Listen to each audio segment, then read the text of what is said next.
ingeniero químico por la Escuela Superior de Ingeniería Química e Industrias Extractivas del IPL, cuenta con un doctorado en urbanismo por la UNAM y ha participado en el comité del 19 de septiembre a la conmemoración de 30 años de los sismos de 1985. También ha participado en organizaciones sociales de base comunitaria para la defensa de los derechos humanos ciudadanos de los habitantes de la Ciudad de México y pues actualmente es profesor e investigador en la UNAM con los temas de espacio público, vivienda, desarrollo urbano sustentable, movimientos sociales y planificación y administración urbana. Pues un fuerte aplauso, ¿no?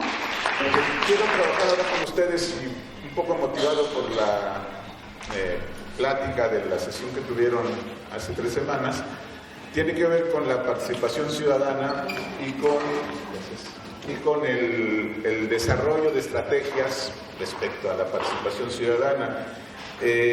Normalmente cuando se habla de participación ciudadana hay toda una historia social y una historia teórica y metodológica sobre la participación. Los teóricos dicen que participar es hacerse parte, ser parte de algo, tomar parte en algo, formar parte de algo, y nos proponen que no participar es etiquetarle nuestra responsabilidad a otros. Yo no comparto esa propuesta de los teóricos porque esto equivale a que callar es otorgar, y no es cierto. Callar es callar. Yo puedo no estar de acuerdo con alguien y me callo, pero eso no quiere decir que convalido lo que otro diga. Solamente callo, están de acuerdo, pero ese dicho, que es un dicho de la sabiduría popular, me parece que ahí sí falló, ¿no?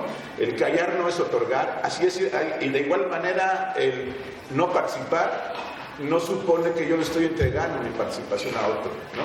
Porque si así fuera, entonces tendríamos un proceso de participación ciudadana totalmente legítimo y totalmente vigente y actuante, y no es cierto. El proceso de participación ciudadana en la Ciudad de México, en la ciudad más participativa de la República Mexicana, es muy deficiente, es muy deficitario y francamente es deprimente, digamos, ¿no? Ni modo, los va a involucrar a ustedes que son parte de los comités ciudadanos, pero no tiene que ver con ustedes como personas, sino tiene que ver con la estructura normativa de la participación institucional, que es muy mala. Es tan mala como la que dejamos en 1997, de ese tamaño es el problema.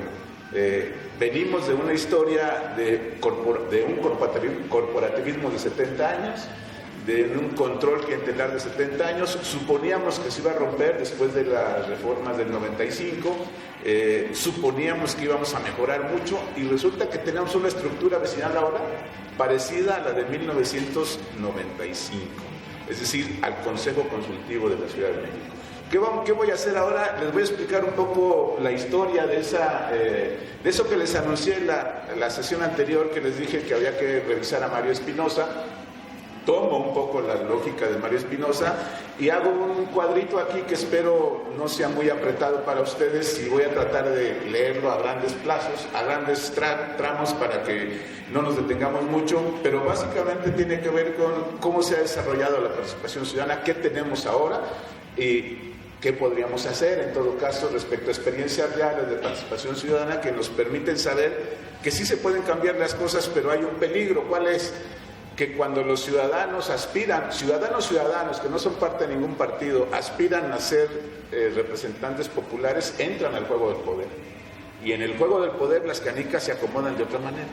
Y lo que hay que entender es cómo se juega el poder, pero desde el lado de los ciudadanos está muy difícil, ¿no? ¿Qué se tiene que hacer? Bueno, ahorita vamos a mirar algunas posibilidades. La que sigue, por favor.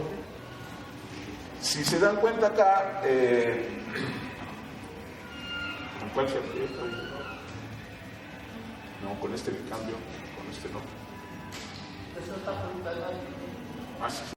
y un espacio en 1928 en donde Álvaro Obregón y Portes Gil desaparecieron el municipio en el Distrito Federal. Antes de 1928 el Distrito Federal era un municipio y elegía a sus gobernantes. Después del 28 decidieron que ya no era posible, que había que nombrar una persona que respondiera a los intereses del presidente.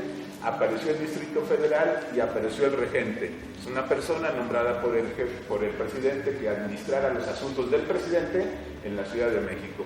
Y desde entonces, digamos, hasta 1997, tenemos más o menos una misma estructura vecinal. ¿Qué apareció en el 28?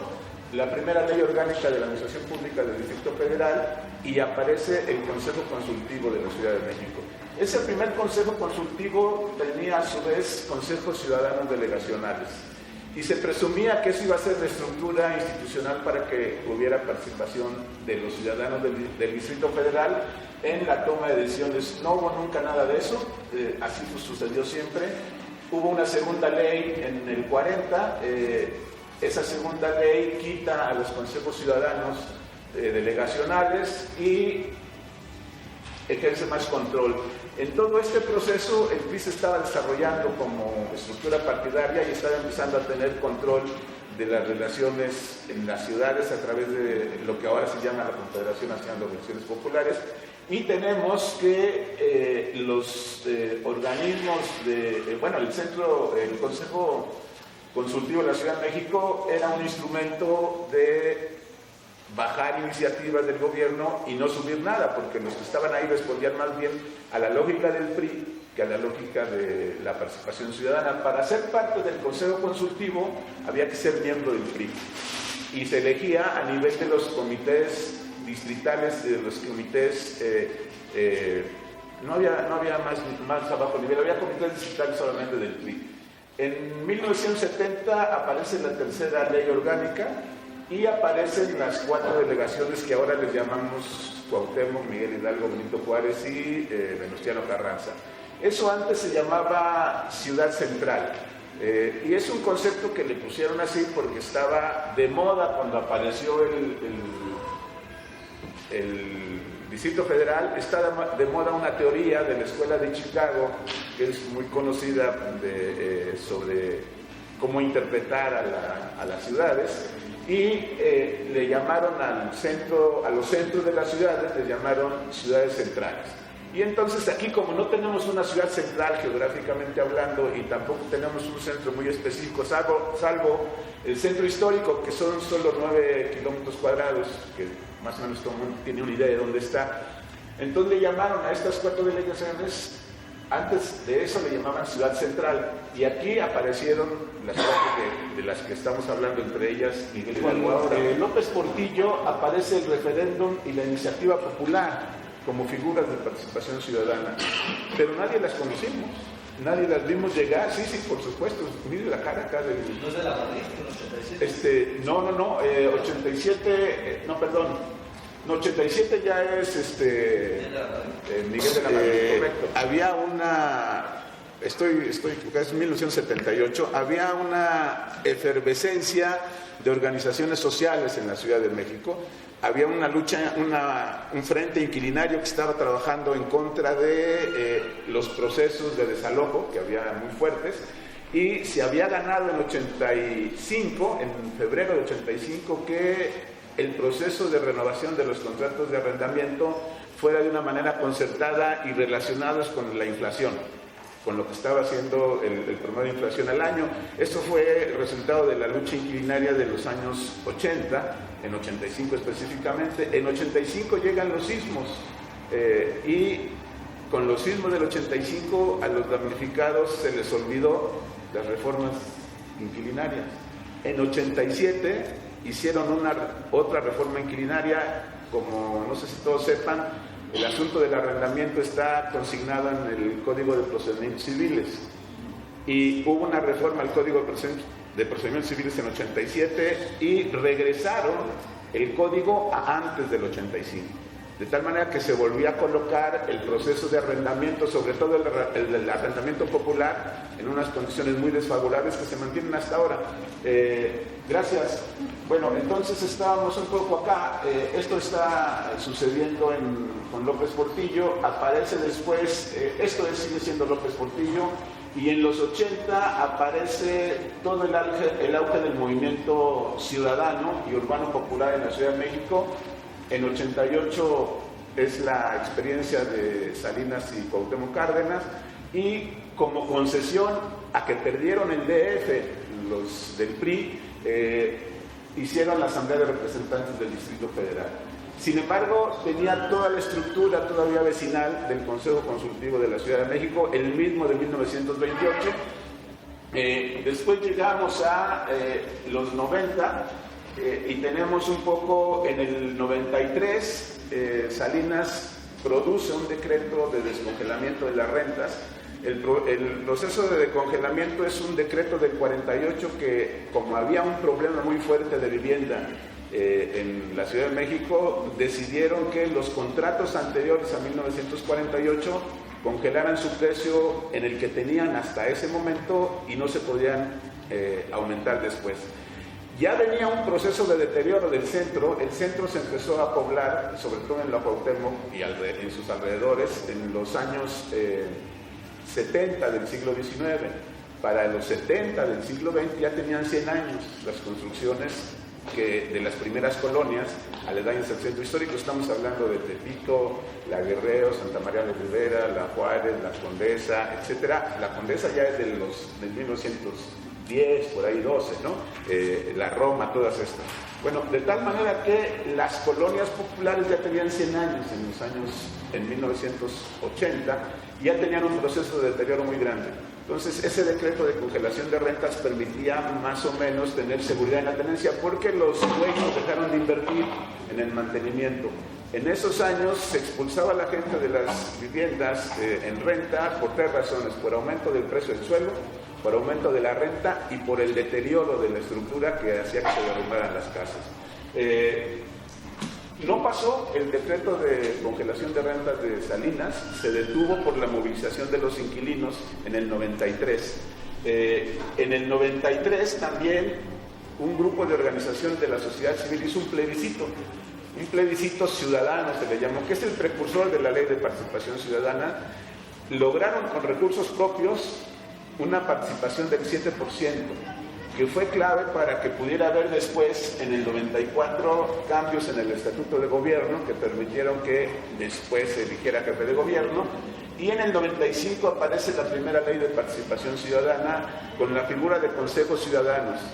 Esta figura de consejos ciudadanos prometía mucho, pero seguía controlada por el PRI, de tal manera que fue muy poco atendida. Hubo muchas trampas, estas de llenado de urnas y compra de votos, todo esto que ustedes conocen, sucedió acá. Entonces, los consejeros ciudadanos llegaron con muchos problemas de legitimidad y de legalidad. Entonces, tuvieron poca oportunidad, aunque en ese grupo de consejeros aparecieron personas de muy buena fama pública. Por ejemplo, Carlos Martínez Azad de la UNAM, Helio Villaseñor de Equipo Pueblo, y algunos otros de ahí que tenían muchas facultades esos consejeros ciudadanos.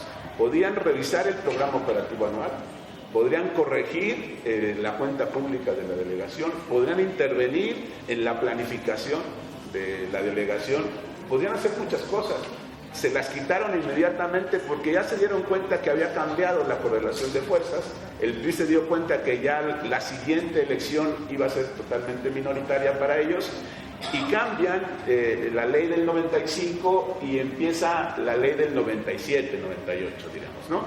Y aparecen los comités vecinales. Se puede escoger al jefe de gobierno, aparece la primera asamblea legislativa también, y aparecen las figuras de participación ciudadana. Por figuras son, quiero decir, un poco las formas en que los vecinos se pueden organizar para demandar asuntos a la autoridad, tanto a la legislativa como a la ejecutiva. Son el plebiscito, el referéndum, la iniciativa popular, la audiencia pública, esto que se llama la consulta vecinal, los recorridos del delegado y los comités vecinales. Se hacen 30 programas de participación, 30 programas parciales de desarrollo urbano en la gestión de Cuauhtémoc Cárdenas, Alejandro Encinas y Rosario Robles, y se presume que puede haber una mejor representación ciudadana en la representación institucional. No sucede tampoco así. Los comités vecinales entonces tienen el 9% de participación del padrón electoral. Estos comités ciudadanos tuvieron el 20% de participación. Los vecinales tienen el 9%, y aparece la siguiente época, diríamos ya con posibilidades, aparece una segunda ley de participación ciudadana,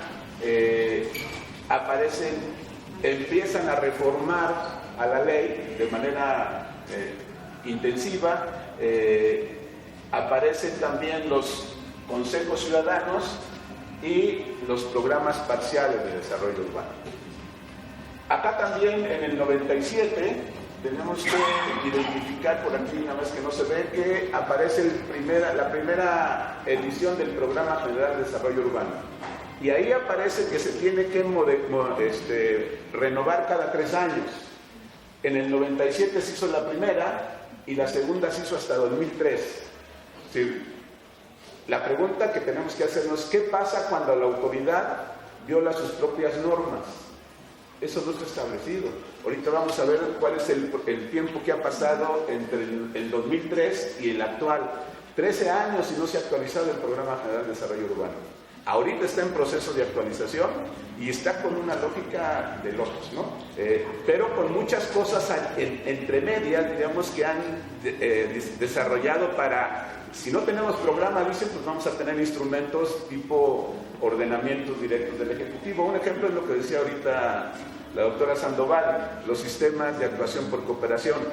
Se los inventaron para poder intervenir en el territorio, aunque no tengan autorizada ese sistema en la ley y aunque no lo tengan en el Programa General de Desarrollo Urbano. Es un acuerdo operativo que está funcionando.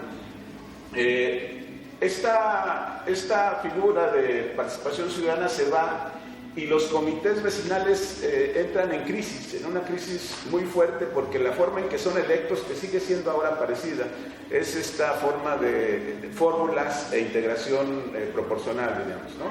Esta primera versión hizo crisis porque todos los partidos metieron a sus propios miembros en las colonias y se produjo que se inmovilizaran totalmente. No funcionaron. Así estuvieron hasta esta versión que estamos viendo ahora. Yo voy a cerrar acá solamente para decirles que lo que tenemos en la actualidad es estas nuevas figuras de participación ciudadana, en donde aparecen nuevas figuras. Por ejemplo, ahora se llama colaboración ciudadana, no recuerdo ahorita ya se me olvidó la sigla, difusión pública, red de Contraloría Ciudadana. Ustedes saben que hay una Contraloría Ciudadana. Esa Contraloría fue un éxito y un acierto muy grande de Andrés Manuel López Obrador, porque le dio dientes a los vecinos para intervenir en los contratos de obra pública. Había un Contralor Ciudadano sentado en los comités de adquisiciones de cada delegación para estar observando cómo se hacía el contrato de obra pública. Por supuesto que los burócratas estaban enojadísimos porque no aceptaban que ninguno de nosotros estuviera sentado junto a ellos, que saben mucho de leyes y normas, sancionando cómo se entrega un contrato de obra pública. Por supuesto que fue muy problemático porque le generó a Andrés Manuel la resistencia de todos los burócratas de obras públicas y de servicios urbanos.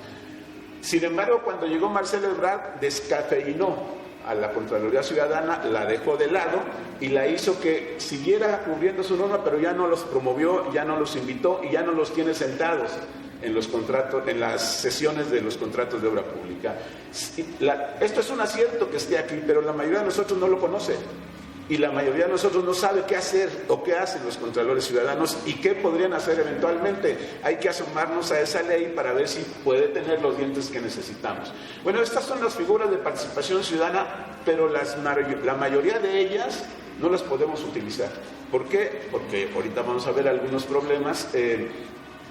Les decía que está en elaboración el Programa General de Desarrollo Urbano y por supuesto que ahí va a quedar una serie de interrogantes respecto a qué pasa otra vez si una autoridad viola por 10 años sus propias normas.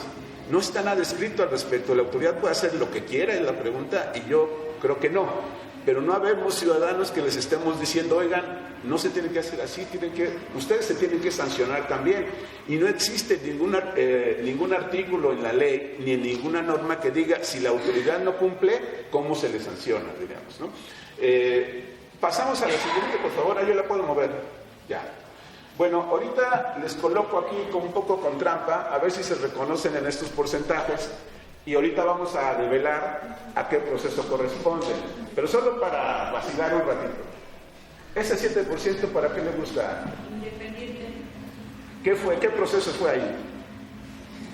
Presupuesto participativo. El presupuesto participativo, correcto, ¿no? Entonces, si vemos, la pregunta que nos hacemos todos es cómo los que organizamos y participamos en el presupuesto participativo, con las uñas, con dinero sacado de las piedras, de abajo de las piedras, logramos un 7% en el 93. ¿No? ¿Acaso no tendría que ser mucho más robusto el trabajo institucional con todo el dinero del mundo y se supone con todas las relaciones ciudadanas del mundo? Bueno, pues no. ¿Para qué le gusta, caballero, allá el 20%? Los comités ciudadanos que fueron, dicen los autores, Mario Espinosa dice que fueron poco legítimos. Con 20% es el más alto de todos, ¿no? Entonces, esa poca legitimidad que les endilga Mario Espinosa a los comités ciudadanos, tenemos que decir que es oro movido, ¿no? En la actualidad, ¿están de acuerdo? El 9.5%. Consulta ciudadana. No, son los comités vecinales del 97, 98, ¿sí? El 6%.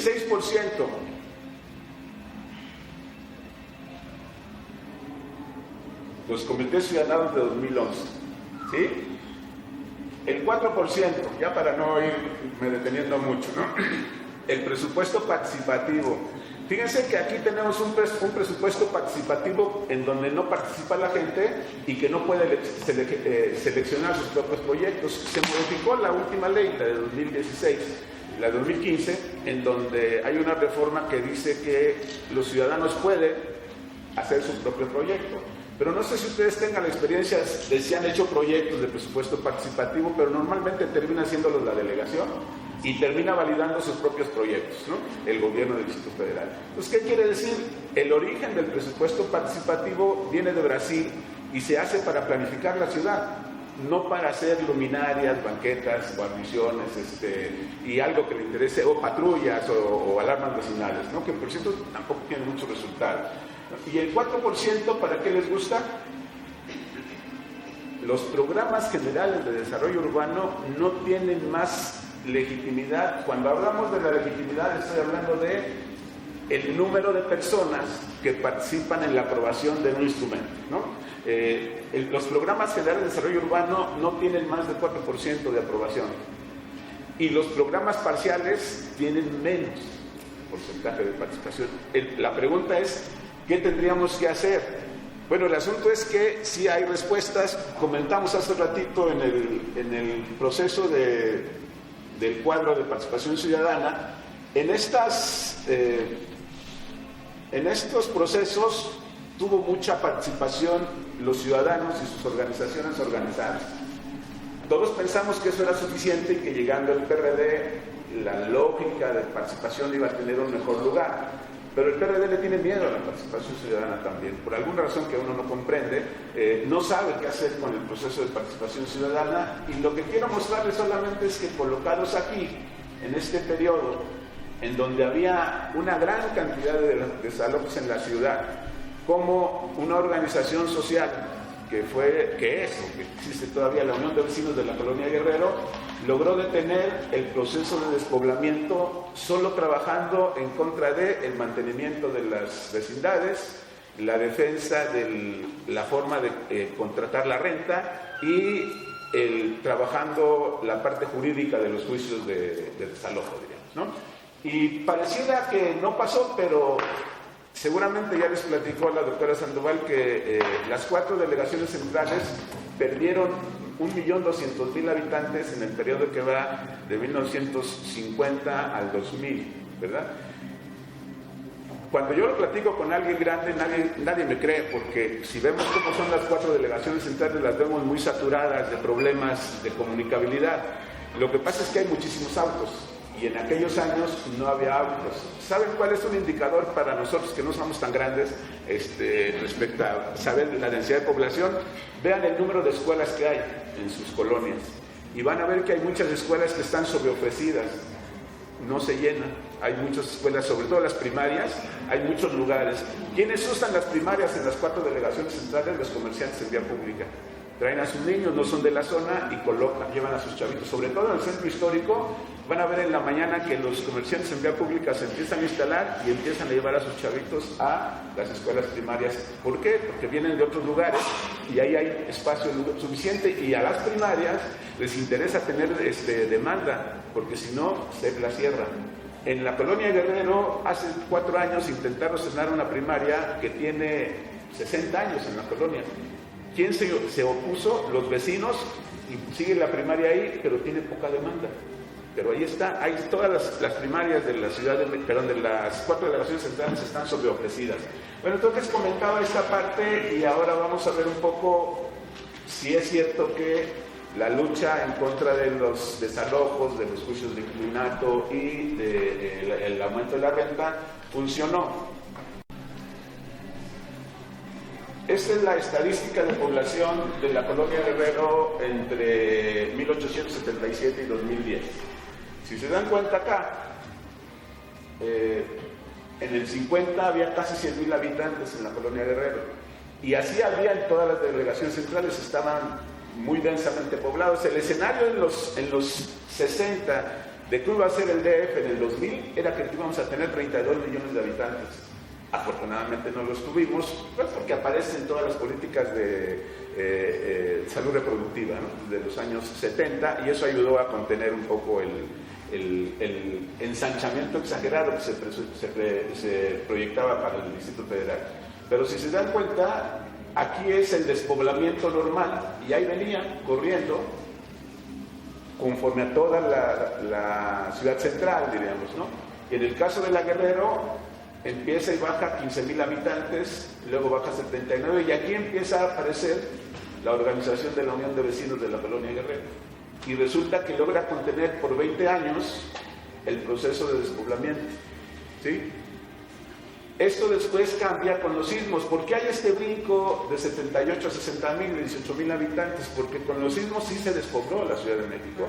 En 1984, los que tenemos una edad más o menos respetable, no por las barbas, sino porque no quiero decir los años, en 84 estaba el programa de descentralización administrativa de la Madrid.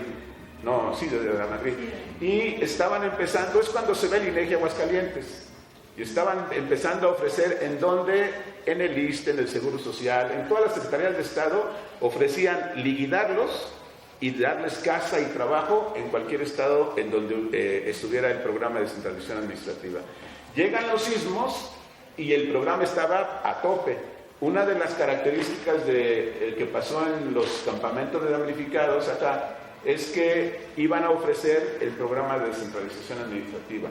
Parte de lo que hicieron los de la Coordinadora Única de Damnificados fue convencer a la población de que la ciudad se iba a componer, que no iba a caerse como se había caído al otro día, o seguir cayéndose todavía más, y pedirles que no se fueran porque la oferta era muy tentativa: casa y trabajo en otro estado de la República, ¿no? Por supuesto, quien está en un campamento, por supuesto que decía, sí, pues ya vámonos. Además, como pasó los sismos del 19 de septiembre y del 20, estaba muy difícil.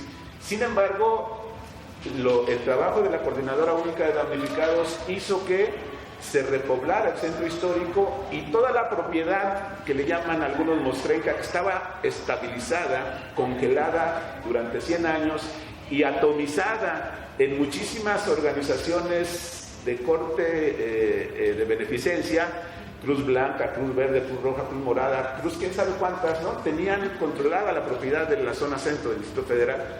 Y es un momento parecido a la ley de reforma de 1873. En aquella vez le quitaron los bienes al clero y se ofreció suelo para el desarrollo del país, digamos, ¿no? En 1985 se le quitó suelo improductivo, deteriorado en sus estructuras, a muchos pequeños propietarios que además no la podían capitalizar porque estaba en mal estado. El gobierno no les quitó las propiedades, les dio dinero, les pagó las propiedades, y se hizo una masificación de todas las propiedades, y el gobierno está recibiendo recursos porque todos los nuevos propietarios, que son las casi 100,000 viviendas que se produjeron con las 3 etapas de la reconstrucción. Ahora están tributando por derechos de agua y por derechos de predial, diríamos, ¿no? Eso no pasaba antes del 85, esos propietarios no pagaban impuestos ni derechos. Bueno, en este sentido, lo que les muestro es que la organización social, aunque no sea institucionalizada, sí puede producir cambios. El asunto es, se tiene que organizar muy bien para que pueda producirlos. Ahora, voy a platicar rápidamente de las figuras, las que pueden ser útiles para ustedes. El plebiscito es una figura que la solicita el gobierno para que los ciudadanos acepten una iniciativa de gobernabilidad, digamos, en cualquiera de sus niveles. Y de alguna manera lo pueden solicitar, si los ciudadanos están en contra de una ley, pueden solicitarlo con el 0.4% de los ciudadanos inscritos. Todos podemos entender ese 0.4%, pero así como está escrito, puede darse a confusión. Yo me permití hacer las cifras, pero equivale más o menos a 28,000 ciudadanos. Sin embargo, juntar 28,000 firmas no está fácil. No está fácil cuando no está uno organizado. Pero cuando está uno organizado, si les proponemos en la época de los sismos y el movimiento por la reconstrucción, ahí no había contabilidad de personas, pero fácilmente las movilizaciones sociales llegaban a 70, 80, 100 mil habitantes, ¿no? ¿Qué quiere decir? Cuando hay una necesidad importante y ustedes la logran comunicar, los vecinos logran entrar en esa discusión y se logran comprometer con cambios, digamos, ¿no? El otro es del lado de ustedes. Ustedes pueden convocar al plebiscito y pueden exigir que se produzca a través del 10% de los comités ciudadanos o el 8% de los comités delegacionales, de los consejos delegacionales, ¿no? Pues es una disputa porque ahora, como está comisada la participación, si ustedes proponen un plebiscito para refutar alguna ley que está vigente, por supuesto que el gobierno va a mover a sus fuerzas adentro de los comités ciudadanos para evitar que se convoque al plebiscito, por supuesto. Eso es parte de lo que hay que tener en cuenta. Lo mismo pasa con el referéndum. El referéndum es una ley que la Asamblea Legislativa puede poner a consideración de nosotros o nosotros poder cuestionar a la Asamblea Legislativa una ley. Y funciona de esta manera. La pueden solicitar los legisladores, el 4% de los ciudadanos, el 10% de los consejos, de los comités ciudadanos y el 8% de los consejos ciudadanos. Otra vez es lo mismo. Estamos hablando ahorita de 2 niveles. Una del Ejecutivo, donde los programas se ejecutan, los programas parciales de desarrollo urbano, que es el caso de ustedes. Y la otra en el Legislativo, que es donde se aprueban. Esto que estaba platicando ahorita la doctora Sandoval, tenemos que entender que los programas de desarrollo urbano en el Distrito Federal son programas ley, que todo el mundo estamos obligados a observar, a respetar y a trabajar. Sin embargo, normalmente el gobierno no acude a ellos salvo cuando quiere desarrollar un proyecto específico. Es el caso de los sistemas de actuación por cooperación. Y en ese sentido, lo que tenemos que trabajar es cómo podemos nosotros hacer que los programas ley se respeten siempre para todos los ciudadanos y para todas las autoridades. Y eso no está todavía en la discusión de ningún grupo ciudadano. Los ciudadanos no están trabajando, que yo conozca, esta estrategia de hacer que los programas ley sean observados por todos los ciudadanos, pero por todas las autoridades también. Ustedes seguramente se acuerdan de la torre que iba a hacer Marcelo Ebrard en Polanco, junto a una gasolinera, que le impidieron el uso del suelo. ¿Y saben cómo funcionó eso? Resulta que ese predio lo tiene, está sujeto a la observación como patrimonio cultural. Ese patrimonio lo cautela el INBA, Bellas Artes. Pero Bellas Artes no tiene un catálogo como lo tiene Antropología e Historia. Si ustedes le piden a Bellas Artes, oye, dime en qué condiciones tiene el Deportivo Pavón, les dicen, no te podemos dar nada así, tráenos la dirección, tráenos si tienes el análisis del registro público de la propiedad, y una vez que nos los des, nosotros te decimos cómo está. Así funcionan. Ustedes les dicen, dame tu padrón. No tenemos. Entonces, en el caso de ese predio de Marcelo Ebrard, como Bellas Artes es federal, le pidieron a Bellas Artes que se pronunciara sobre el predio y Bellas Artes se pronunció de manera interesada. para que no hiciera la torre Marcelo Ebrard ahí. Así funciona Bellas Artes, ¿no? ¿Qué quiere decir?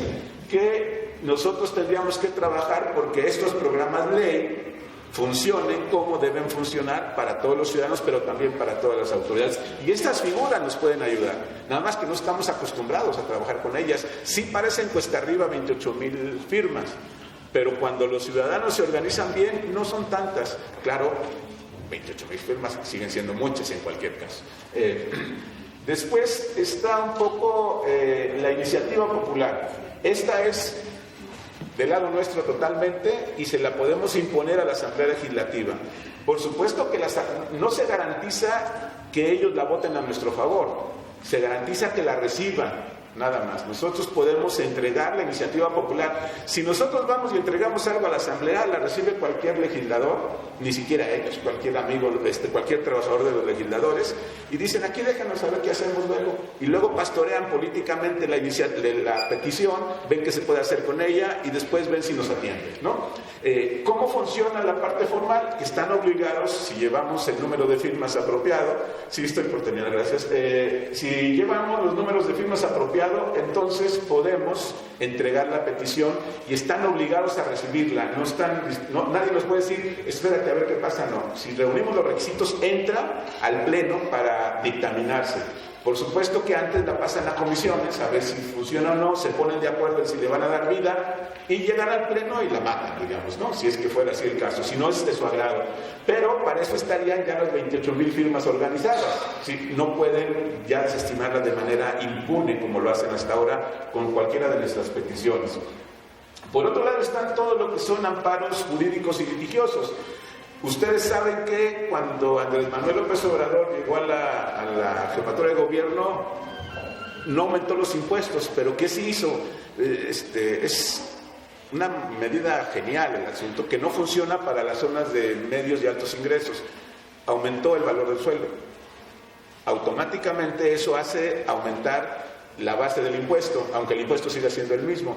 ¿Qué pasó? Como la mayor parte de la población del DF, la mayoría no está al día en los impuestos, entonces no le importaba mucho que le aumentaran el valor del sueldo.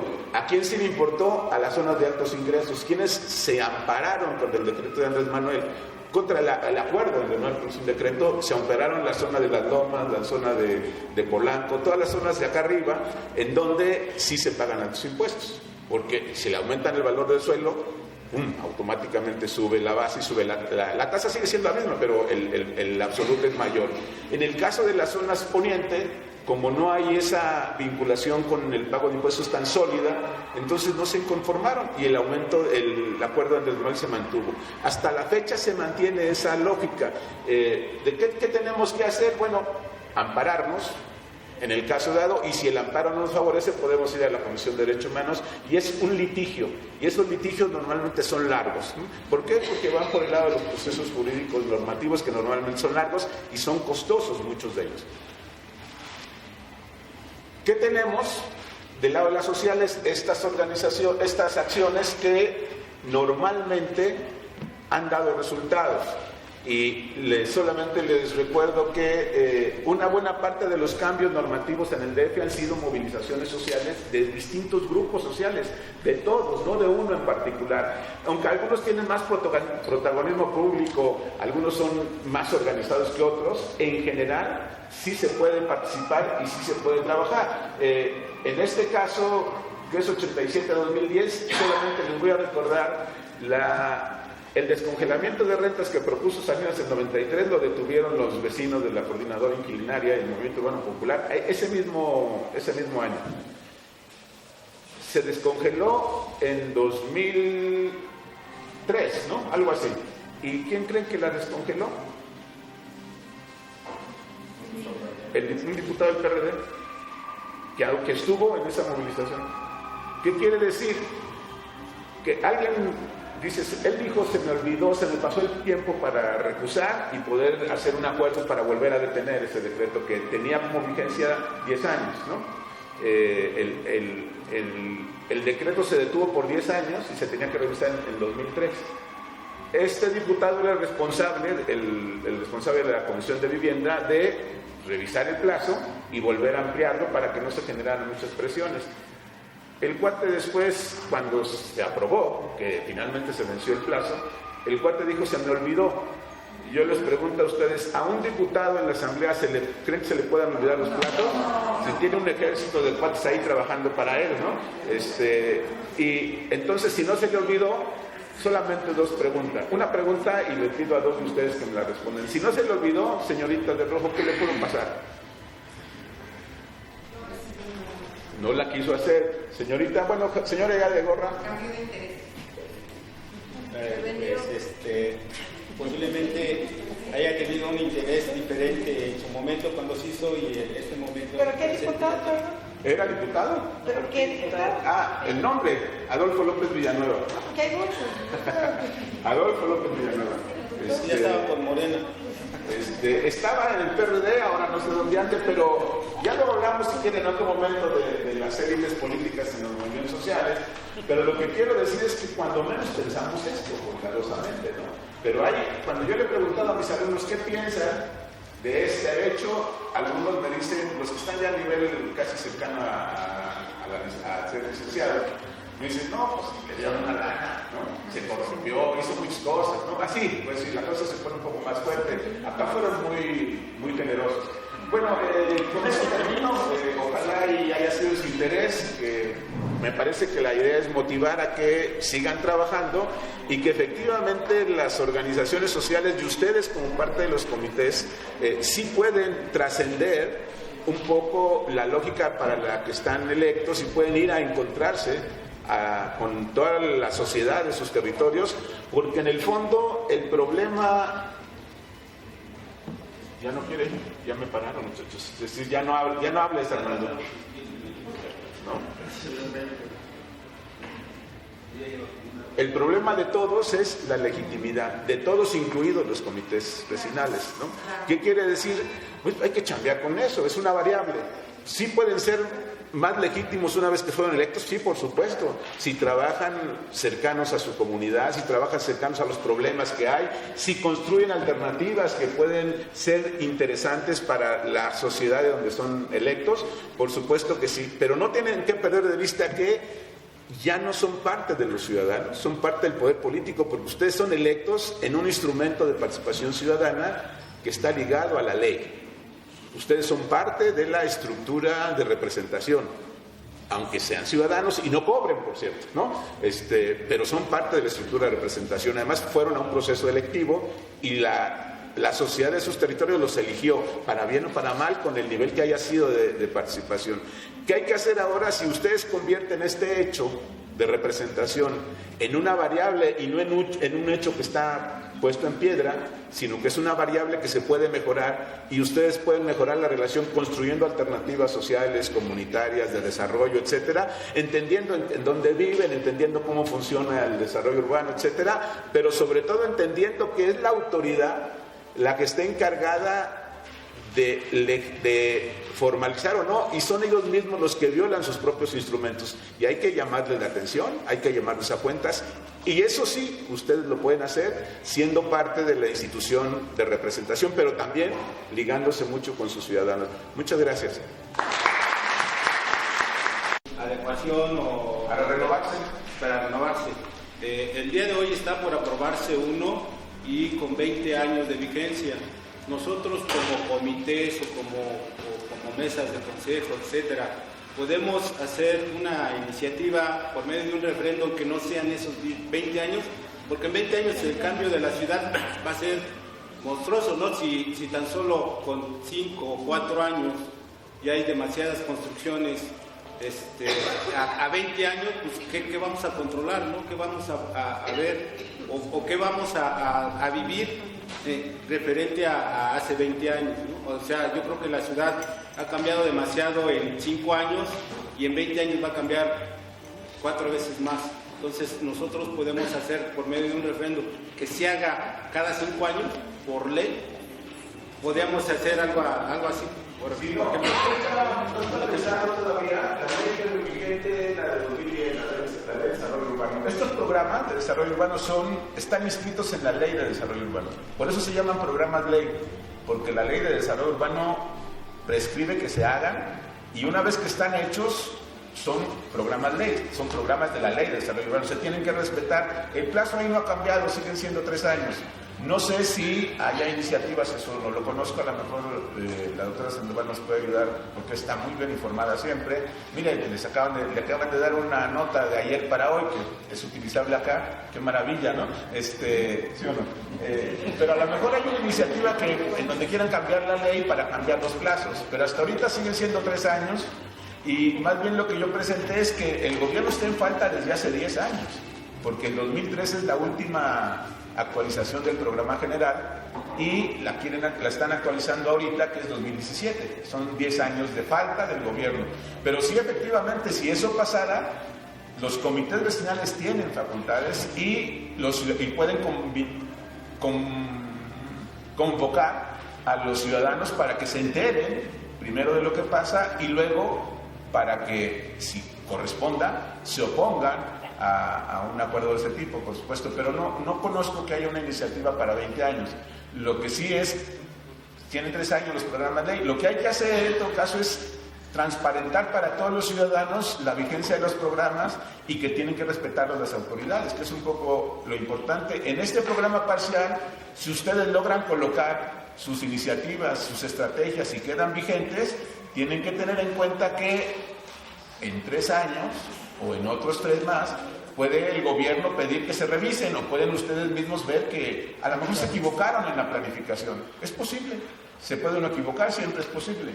El asunto es que una cosa es equivocarse porque uno desconocía, porque le falló el cálculo, etcétera. Otra cosa es hacerse pato de que las cosas están ahí, como suele hacerse del lado del gobierno, y después buscar un argumento para cambiar las cosas.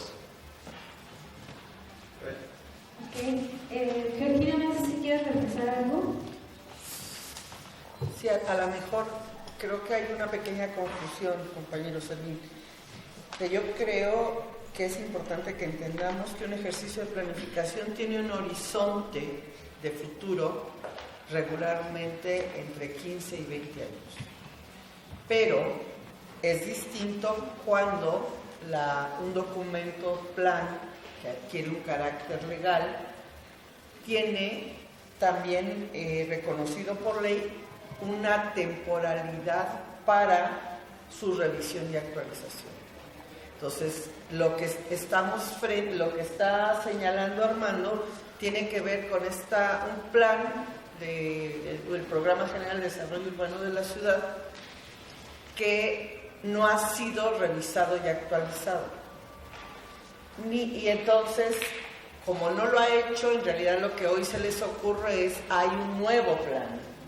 Me parece que ese es como algunas de las peculiaridades que no se nos puede perder de vista. Otra pregunta.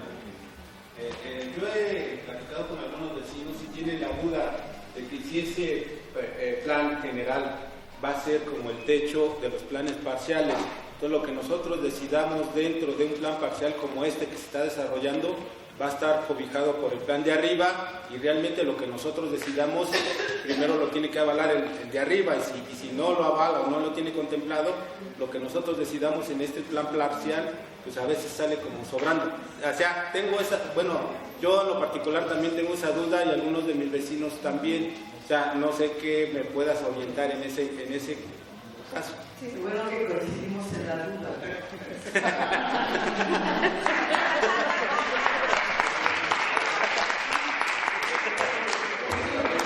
O sea, lo que me parece claro es que efectivamente el compañero Servín está entendiendo perfectamente la relación, la coherencia que debe de existir según la ley en el sistema de planificación.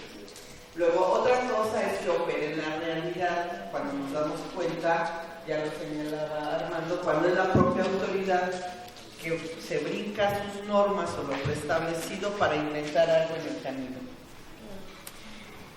Me parece que ese es otro tema, pero lo que está señalando yo creo que es la gran duda en este momento y que no solo implica al Programa General de Desarrollo Urbano, tiene que ver con la nueva Constitución, la nueva forma de administración que va a tener la ciudad, que van a ser alcaldías.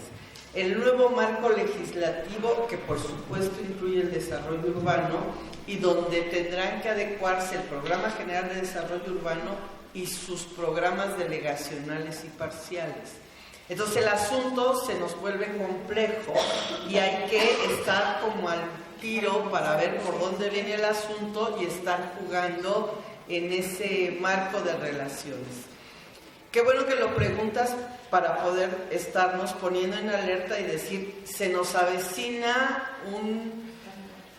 aguas que se mueven, intereses que intervienen, y nosotros tenemos que tener las uñas y los dientes más largos para poder agarrarnos de lo que consideremos es prudente en la perspectiva de un beneficio para la población que es residente de un lugar.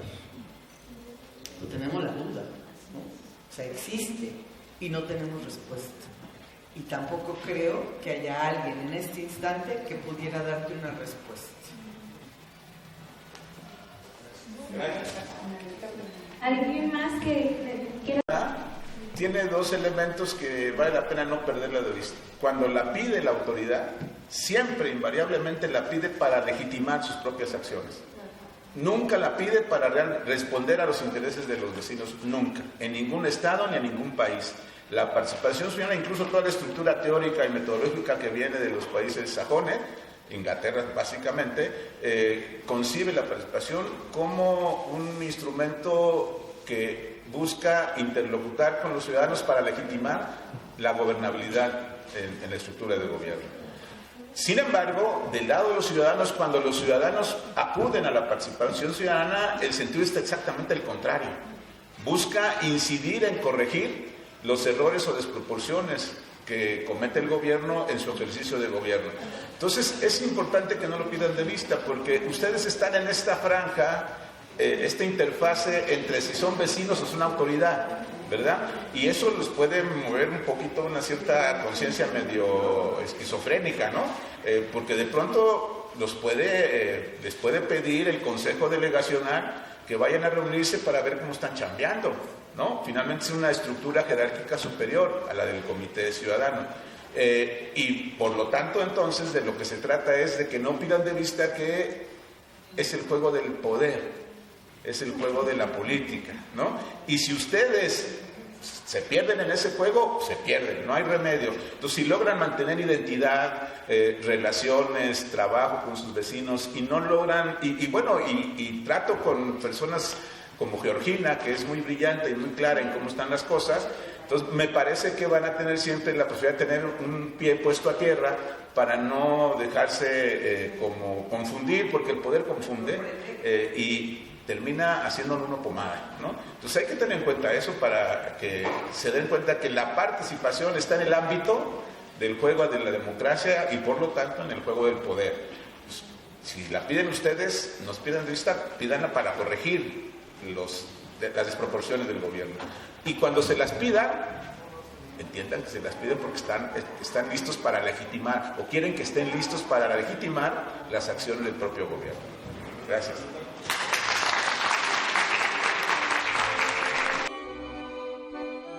Compañera Ruth de Casa en Ciudad, no sé si recuerdan, al principio aplicamos unas encuestas y por ahí les quedamos de ver pues los resultados, ¿no? Entonces nuestra compañera va a pasar ahorita para compartirnos Fue un trabajo en conjunto, ¿no?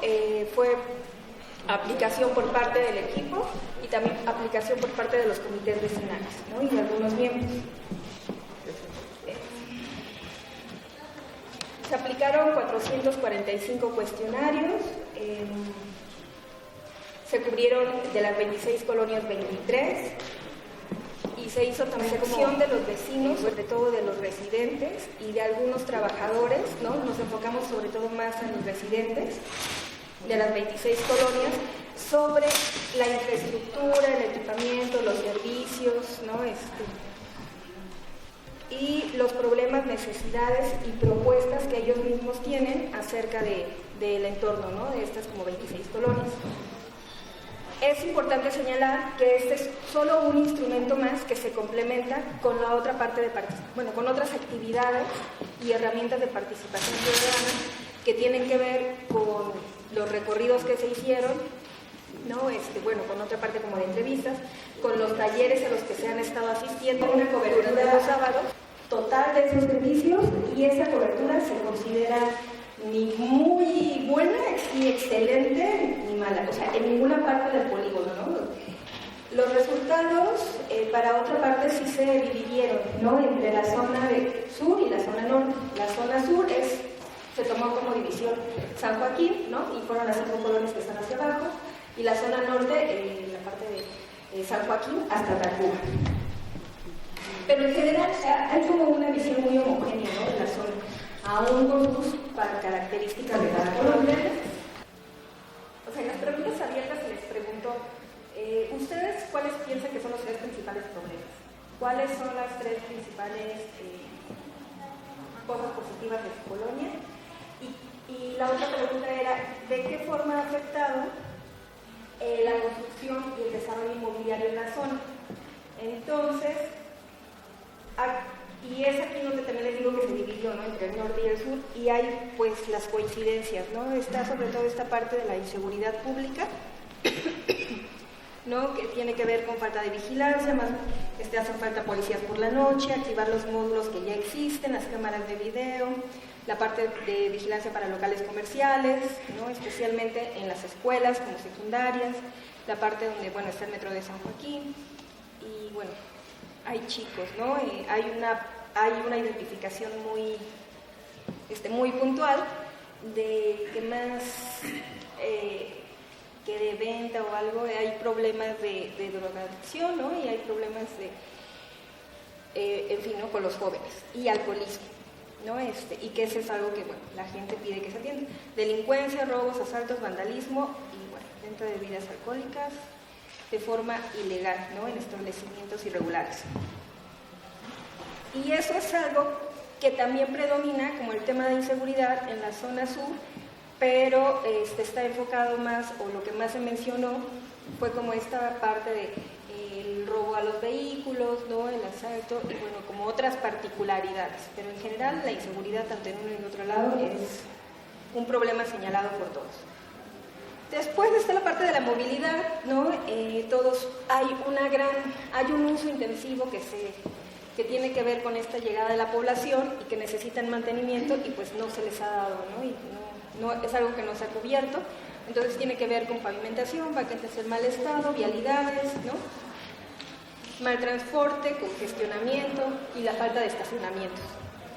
Pero esto insisto, es algo que se ha ido agudizando, y también habría que contemplar que son colonias antiguas que necesitan cierto mantenimiento, y eso implica un costo, ¿no? Y pues los presupuestos no siempre han dado para todo.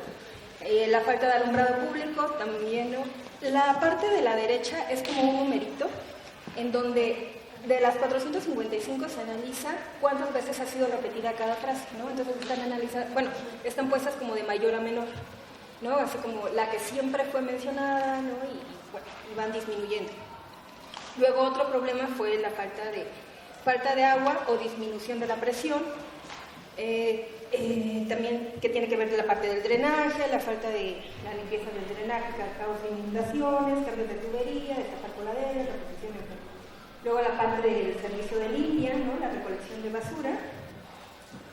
Y aquí, pues, bueno, hay como puntualidades, ¿no? Que hay ciertos lugares donde se tendría que hacer a ciertos horarios, y en ciertos lugares, como por ejemplo Tacuba, tendría que haber un servicio incluso hasta 3 veces al día, ¿no? Y en otros lugares hacerlo de noche, y en fin, ¿no?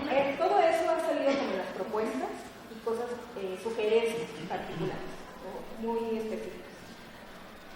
Y lo demás, bueno, pues ya lo conocen, ¿no? Como la poda de árboles, etc. Y aquí también no es en la siguiente, la parte de las áreas del puerto. Bueno, no, antes.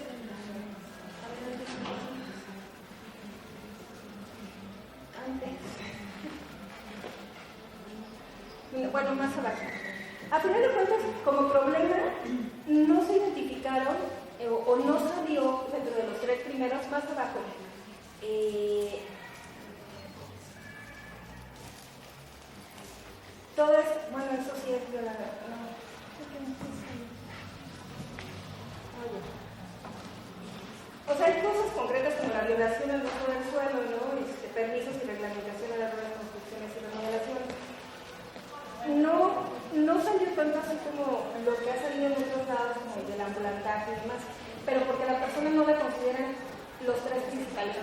¿no? Entonces, bueno, hay otras cosas que han salido en los talleres, ¿no? Y en los recorridos, que aunque se ha mencionado, aquí no fue algo sobresaliente. Entonces, bueno, por ejemplo, aquí estaba que hay demasiados nuevos desarrollos, ¿no? La parte de las autoridades, pues tienen desde la percepción, una atención deficiente, pero bueno, eso es algo que pocas personas señalaron. Después está el grupo, bueno, este sería de las colonias del grupo B, que es toda la parte del sur, del norte, ¿no? De San Joaquín hasta Tacuba. Entonces igual, inseguridad, ¿no? Delincuencia, robos, asaltos. Y aquí tenemos como el número de frecuencias que fue repetido, ¿no? O sea, la parte de inseguridad como 100 veces, la parte de falta de vigilancia 28, drogadicción alcoholismo 17, delincuencia 17 veces, ¿no? Auto 14, la parte, y está casi de la misma manera que nosotros, o sea, después el otro problema tiene que ver con el mantenimiento de las vialidades, los estacionamientos y la falta de alumbrado público. En eso concuerdan completamente. Después está la falta de agua, la parte de la recolección de basura y la falta de áreas deportivas y recreativas.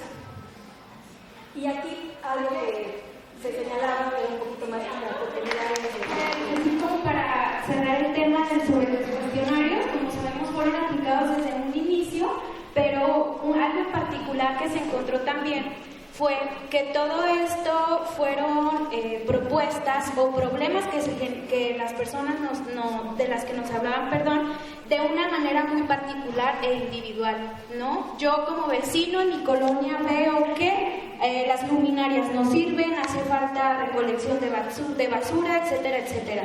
Pero conforme fueron avanzando los talleres, todos ustedes comenzaron a ver estas particularidades como colectivamente.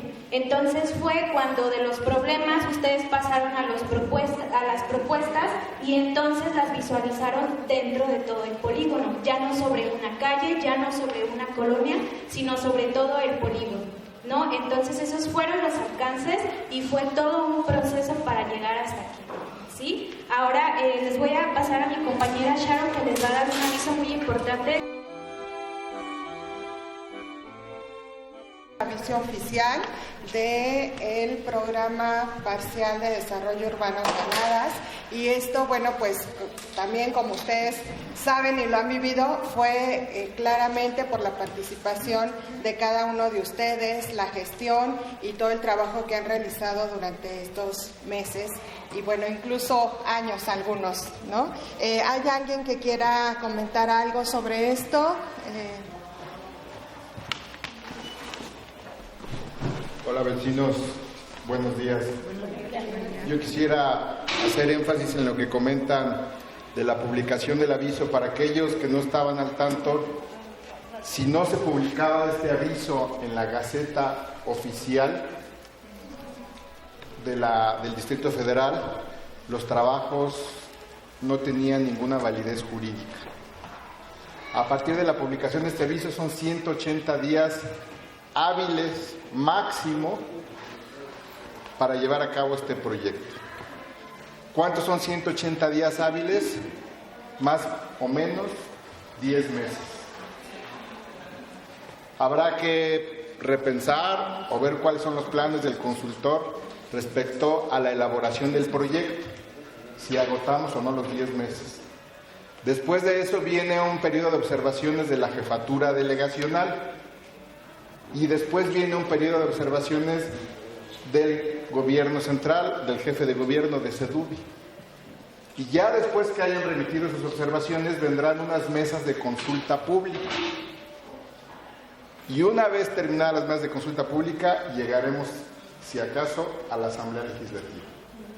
Entonces yo le quiero dar un reconocimiento público a, pues aquí está presente algunos coordinadores, Francisco, que va aquí bajando, que invirtieron, Francisco, Natasha y muchos otros coordinadores, muchísimo de su tiempo para cabildear, para recaudar firmas, para acudir ante todas las instancias, la Secretaría, la Jefatura Delegacional, incluyendo algunos diputados, para que se lograra esta publicación. Había resistencia del gobierno central de hacer esto en virtud de que está en proceso la aprobación del Programa General de Desarrollo Urbano de la ciudad, y si no hubiera sido por esta cohesión, que en el marco de nuestras diferencias que pudiéramos tener de visión de colonias y de ciudad, nos unimos para lograr un programa parcial. Si no hubiera sido el liderazgo de algunos coordinadores como Francisco y Natasha, creo que no hubiéramos podido dar inicio a este programa parcial, y considero que es un esfuerzo colectivo que merece que le demos la atención, que lo celebremos y,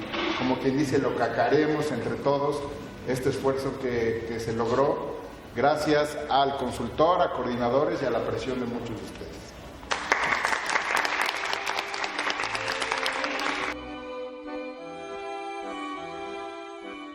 Georgina es doctora en urbanismo, es profesora en la Universidad Autónoma Metropolitana de Azcapotzalco, en la División de Ciencias y Artes para el Diseño, y presidenta honoraria de Casa y Ciudad AC, que somos todo el equipo que estamos aquí. Y pues ahorita nos va a presentar el tema de nota técnico-metodológica, pues para que todas las dudas que tengan, aquí está Geo. Y dentro de sus folders también les recuerdo que está su glosario, por el caso de que haya alguna una pregunta acerca de los términos, ahí lo tienen ustedes, lo pueden consultar. Gracias, Lore. Buenos días a todos. Qué bueno que seguimos encontrándonos en estos sitios, en este sitio en particular. Me toca iniciar el trabajo en donde el equipo consultor ya reconoció los trabajos de ustedes. Ahora ustedes van a conocer algunos de los resultados que desde nuestra parte hemos realizado. Entonces, el objetivo de la sesión implica poder compartir con ustedes el reconocimiento del proceso de elaboración técnica, es decir, la visión nuestra. Vamos a poder conocer detalles de este plano que hoy tenemos, que hoy nos acompaña y que quisiéramos compartir. La primera cuestión sería decirnos qué es la planeación urbana. Y uno puede recurrir al planteamiento teórico que dice que justamente la planeación urbana es un conjunto de instrumentos técnicos y normativos que se redactan para ordenar el uso del suelo y regular las condiciones para la transformación o, en su caso, la conservación de un territorio. Más o menos eso es lo que dicen cualquier cantidad de manuales. Y el tema no solamente radica en eso, en tener una definición, sino poderlo reconocer como un método de trabajo. Y para reconocerlos como método de trabajo tenemos que ver el territorio, tenemos que reconocer a la población que vive y subrayado, y qué es lo que ha hecho distinto este ejercicio, el cómo hacerlo participativo. El otro asunto tiene que ver con las técnicas, es decir, la identificación de ese territorio, la identificación física de lo que hay en el territorio, el uso de algunos software y el manejo de la estadística necesaria para dar cuenta. De tal manera que me adelanto para presentarles a mis compañeros Enrique Moreno, licenciado en Ordenamiento Territorial por la UAM Xochimilco, y al urbanista Gil Huertas de la UNAM. Entonces, es el equipo técnico que ustedes seguramente han visto por aquí, no han dicho mucho, pero hoy les toca hablar, así que vienen más que preparados para el ejercicio que tenemos hoy. Bueno, esto es lo que diría que es la planeación urbana. Sin embargo, el tema, cuando pasas a la acción, hay que comenzar a identificar qué significa esto. Yo me permití escoger un conjunto de fotos intencionadamente, no hay que presentar a nadie. Lo único que es cierto es que la acción de planeación implica tener un plan. Y la pregunta en este caso sería, ¿y quién tenía el plan? ¿Y cómo puede haber un conjunto de actores que se mueven, que el plan continúa? El tema es también de quién, no solo de quién es el plan, sino qué tipo de plan tiene. Eso nos coloca en una perspectiva en donde hay intereses en lo particular que existe la necesidad de tener que reconocer. Si eso es así, el tema es si existía el plan 20 años después, se fijan en la primera foto, seguramente es Andrés Manuel hace 20 años en su calidad de jefe de gobierno, y casi 20 años después, ¿quién reconoce los efectos que ese plan ha gestado en el territorio? Y ese es otro tema que también juega un papel importante. La otra circunstancia es quién direcciona el plan. Y les cuento, el periódico El País español es una nota enviada el día de ayer por una amiga peruana, también urbanista, que trabaja estos temas en la ciudad de Lima, y me manda esta nota. Yo dije, esta es una bruja, porque sabía que yo necesitaba este título, y me parece que lo sintetiza muy bien cuando dice que el urbanismo no debe buscar la rentabilidad del suelo, sino la solución de los problemas urbanos. Y ahí comenzamos a marcar un distingo de otras ideas y otras posibilidades de planes.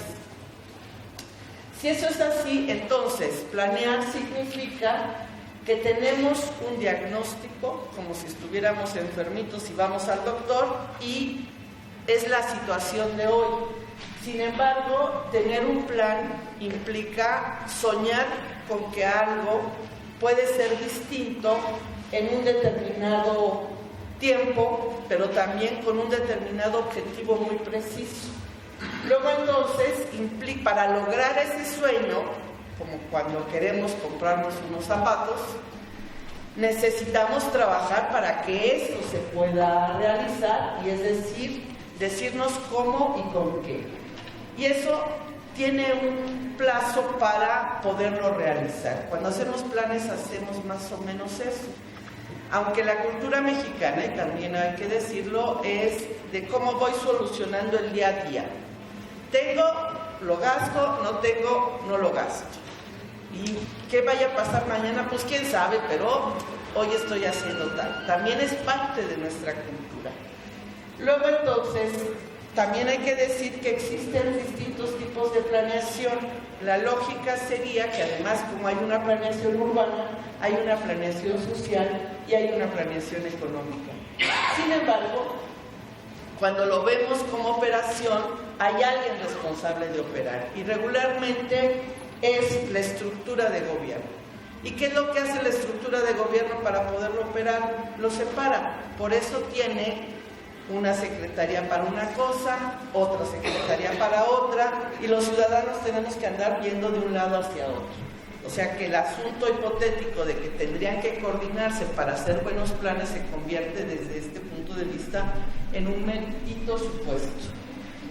Y luego aparecen, entonces, si esto pasa en nuestro país, pues aparecen otros, como la esfera de Naciones Unidas, que comienza a señalar el tema de la importancia de que exista una entidad rectora.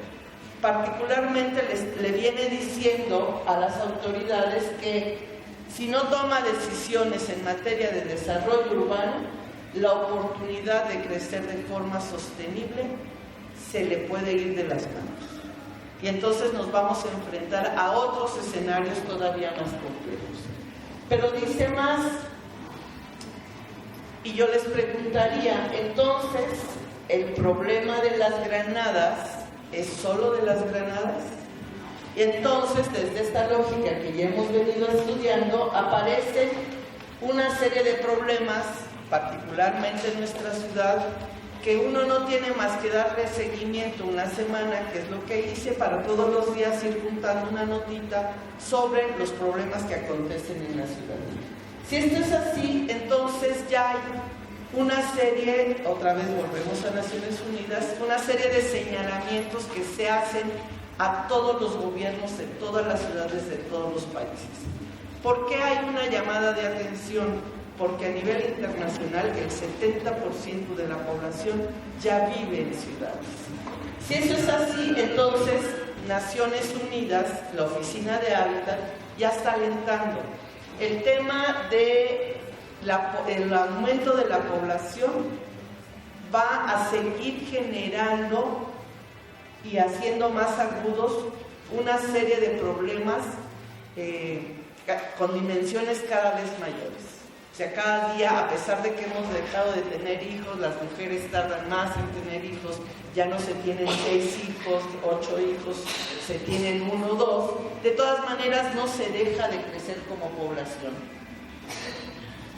Entonces aparecen eventos como el de la tercera conferencia de Naciones Unidas, que ya está hablando de la relación entre la ciudad y la sostenibilidad del medio ambiente. Naciones Unidas habla de la sostenibilidad del medio ambiente y hay un conjunto de recomendaciones e incluso una agenda con objetivos a cumplir por cada uno de los gobiernos a nivel internacional. Creo que son 170 países que son parte de esta firma, con lo cual tenemos unas dimensiones impresionantes de nuestros problemas urbanos. Me apuro. Y entonces, todo este rollo para decir, ¿y qué dice Naciones Unidas para las ciudades? Está diciendo que hay que densificar, está diciendo que hay que diversificar, que hay que generar usos intensivos y que se tiene que buscar innovación para la sostenibilidad. Esas son sus grandes líneas. Y si uno quisiera tomar esto para ver cómo lo traduce el gobierno de la Ciudad de México, ¿con qué nos encontramos?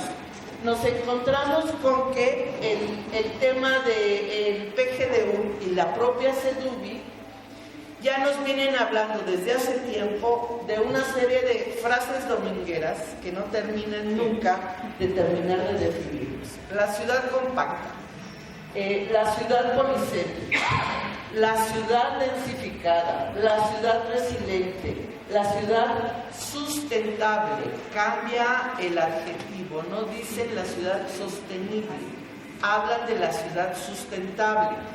Conceptualmente no son lo mismo, pero pareciera que ellos lo hacen sinónimo.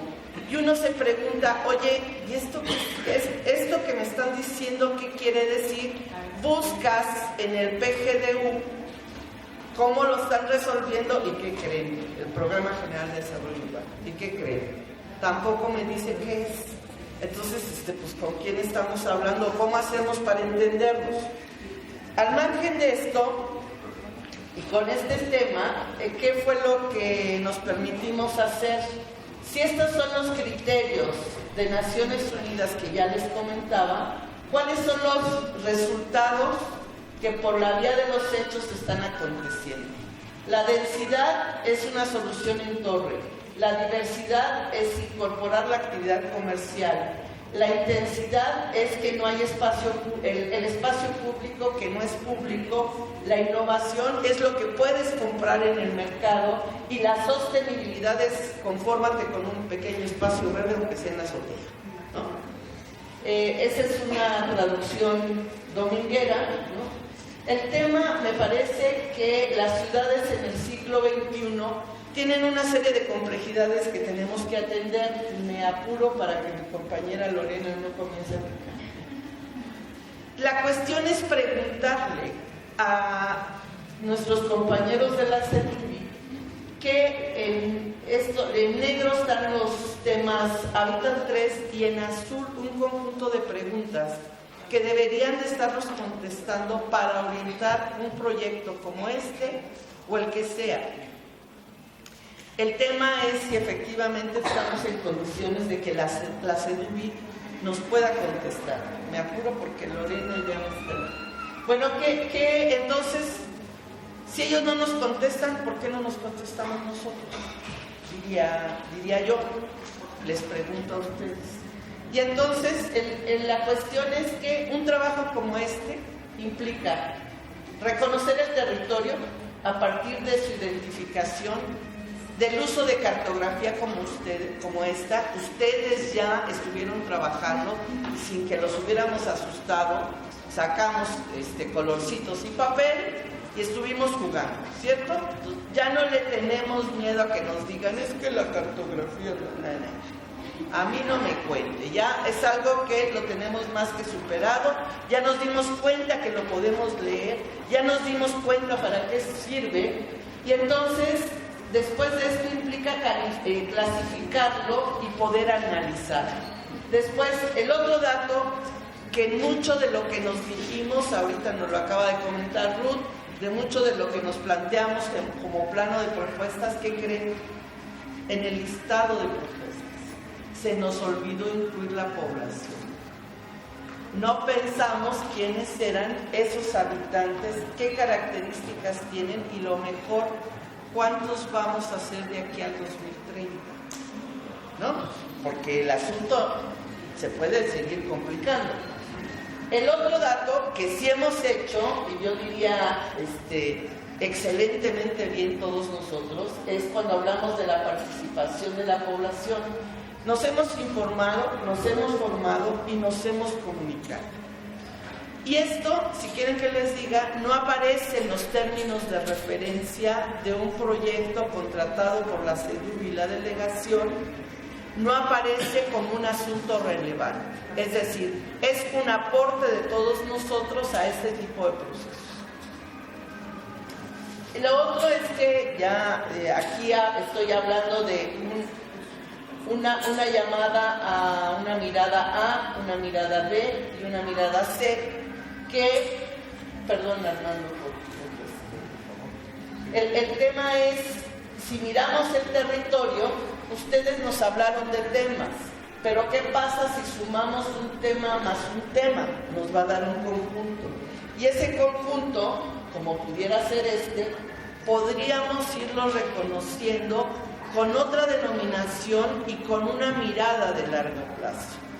Si eso es así, entonces el tema del crecimiento poblacional también adquiere una relevancia. Por ejemplo, el gobierno de la ciudad afirma categóricamente que las 4 delegaciones centrales están entrando en un proceso de despoblamiento. Si siguen diciendo ello, es el pretexto para decir, claro, hay que traer a la población que se fue al Estado de México, hay que regresarla al centro de la ciudad.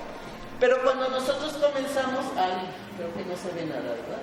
Bueno, les aseguro, si no deben estar por ahí ya en sus papeles, en donde lo que nos queda claro que en la zona de Miguel Hidalgo y en el estudio, en el territorio de este estudio, no es cierto que estemos en un proceso de despoblamiento. Y ese es un dato que tenemos que guardar en nuestra cabecita. Después hicimos un proceso metodológico en donde hemos estado utilizando desde los talleres de recorridos iniciales hasta la identificación de lugares cuyos resultados algunos tuvimos hoy, cómo identificamos el problema para convertirlo en propuestas y cómo tenemos que trabajar en el soporte de estrategias incluso con otros actores. Esa es parte de la necesidad de este taller, cómo nos damos uñas y dientes para poder establecer una relación con otros que simplemente tienen otra mirada, ni mejor ni peor, otra mirada, y que también es importante reconocerlos en su propia lógica. Entonces tuvimos el módulo de Pavón, el módulo itinerante y también una serie de ejercicios que tienen que ver con la comunicación. De tal manera, nos salió tan bonito que hasta nos tomamos la foto, ¿cierto? Y esta foto pues anda por ahí en las redes, pero lo cierto es que esto implica que tenemos que generar un proceso para construir lo que el programa parcial dice, la imagen objetivo. Y la imagen objetivo no es más que para nosotros reconocer cuál es el sueño que tenemos para de aquí al 2030. Si eso es así, fíjense lo que hicimos. Hicimos la lista de propuestas. Las consensamos, incluso delante de la delegada cuando se los presentamos. Después, ya Enrique nos va a presentar algunos resultados, agrupamos en conjunto, y ustedes en su cuadernito, en su foldercito de hoy, tienen ya una hojita. Es esta, ¿no? una hojita como esta, en donde van a encontrar el listado de las propuestas, la agrupación de conjuntos, una denominación de que para nosotros implica una estrategia para conformar una idea de imagen objetivo. Es decir, ya adelantamos parte de la tarea para que comencemos a pensarnos en ello. ¿Y qué más? Y después viene la foto 2. Yo decía en la semana que nos encontramos a trabajar en taller en Casa y Ciudad. Esta, que es la foto 2, es la foto del levantamiento lote por lote que los técnicos hicimos de toda la zona. Es decir, en diciembre, mucha gente que ustedes tampoco conocen de Casa y Ciudad se quedaron sin vacaciones. Que ya nos vamos, que porque tenemos vacaciones. Dije, ¿a dónde van? No se va nadie. Si no terminamos esto, le echamos un montón. Gil ya se está riendo porque se está acordando así de presión, porque tenemos que sacar esto. Y esta es parte de la información que le entregamos a Gil, para que Gil, a través de un proceso que se llama de sistema de información geográfica, ordene de otra manera esta misma información. De tal manera que tenemos la foto 1, todos monos con la delegada, tenemos la foto 2 con los técnicos, que por eso lo trajimos, tenemos que tomarnos una foto con este otro planito para tener la foto 2, ¿no? Tenemos que generar la foto 3 con el resultado que de esta suma de 2 fotos salga, y tenemos que tener una foto 4 para la revisión de la autoridad, con una advertencia o un señalamiento. La información que hoy les vamos a presentar como resultado cartográfico, estadístico, cuantitativo, en términos técnicos y legales, es propiedad de la delegación y propiedad de la Secretaría de Desarrollo Urbano. No es nuestra todavía. O sea, Casa y Ciudad firmó un contrato en donde resguarda esta información para entregarla a la Secretaría. La Secretaría la va a revisar, la va a validar, porque qué tal que nos equivocamos en algo. Puede ser, no nos dimos cuenta y algo pasó mal, entonces alguien más tiene que decir, está bien o no está bien. Y entonces la información que hoy les vamos a presentar está en proceso de ser nuestra, ¿cierto? Bueno, y al final, ¿qué vamos a hacer? Estamos aquí en la posibilidad de reconocer propuestas aisladas. Las propuestas aisladas se pueden convertir en una agenda de gestión.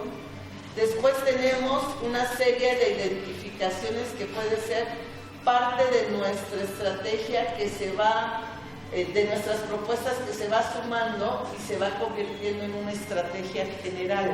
Estamos al revés de cualquier otro consultor que viene, mira el territorio desde la distancia, desde su oficina, desde su escritorio, y se va y no habla con la población, y lo hace de arriba hacia abajo. Aquí lo estamos haciendo exactamente al revés, desde abajo, queriendo reconocer otros estadios mayores. ¿Se entiende esta parte? Ya me callo, ¿no? Bueno, hay un tema que nos preocupó cuando lo volvimos a decir, cuando ustedes dicen no a la densidad, no a la subdivisión, no a otros usos, no. Entonces decíamos, ¿cómo hacemos para que ese no se convierta a lo mejor en un sí con condiciones? Y el tema fundamental tiene que ver con condiciones al medio ambiente. Yo le anotaba entre lo sostenible y lo sustentable, y entonces tienes un gasto de agua y si quieres más altura, tienes que tener el mismo gasto de agua. Quieres más pisos, está bien, pero tu gasto energético es el mismo que si tuvieras la dimensión anterior. Quieres más pisos a condición de más áreas verdes. ¿Sí se entiende el tema de comenzar a condicionar, ¿no?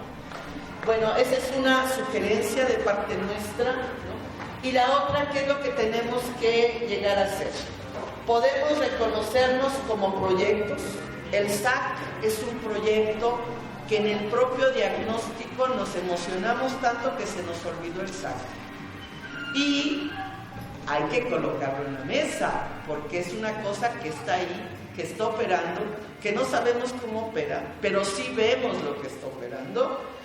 Y después eso tiene una relación con el programa de desarrollo urbano de la ciudad, incluso con la Constitución y la Ley de Asentamientos Humanos, legalidad, marco legal que se está modificando al mismo tiempo, lo cual vuelve todavía más complejo el ejercicio que estamos haciendo.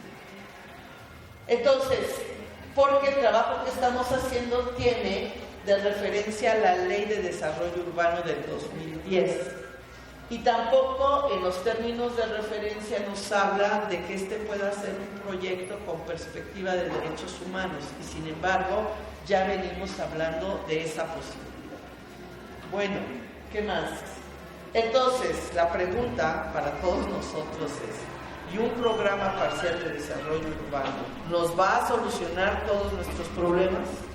Yo creo que aquí tenemos que ser muy realistas, que depende mucho de nosotros, como ya no lo hemos mostrado. El tema del aviso es un ejemplo, pero no es el único traspié ni es la única piedrita en el camino. Tenemos que estar con mucho convencimiento e insistencia. Bueno, muchísimas gracias.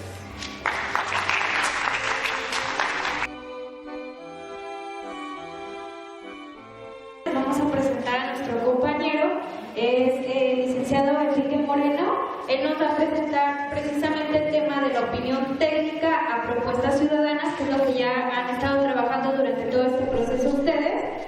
Y bueno, para conocer un poquito de él, Enrique estudió la licenciatura en Planeación Territorial en la Universidad Autónoma Metropolitana, Unidad Xochimilco. Se ha desempeñado en distintos proyectos donde su línea de aportación es el análisis de la estructura urbana bajo la supervisión del maestro Roberto Heibenchu, y participó también en la elaboración de un programa parcial de desarrollo urbano por la ciudad de Manzanillo. Entonces le damos un aplauso, por favor.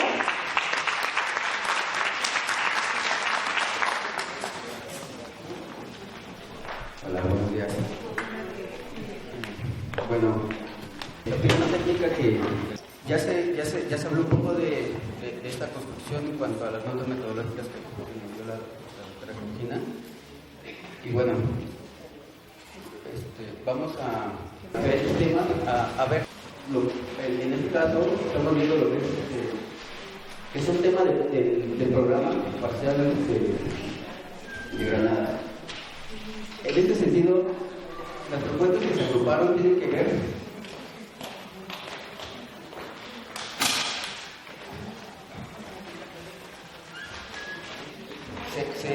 se definieron tres grupos, de los cuales sus propuestas nos llevaron o se convirtieron como parte de abono a algunas estrategias que son las estrategias de estructura urbana, la estrategia de espacio público, la estrategia físico-natural y estrategia de desarrollo urbano, de suelo y económica.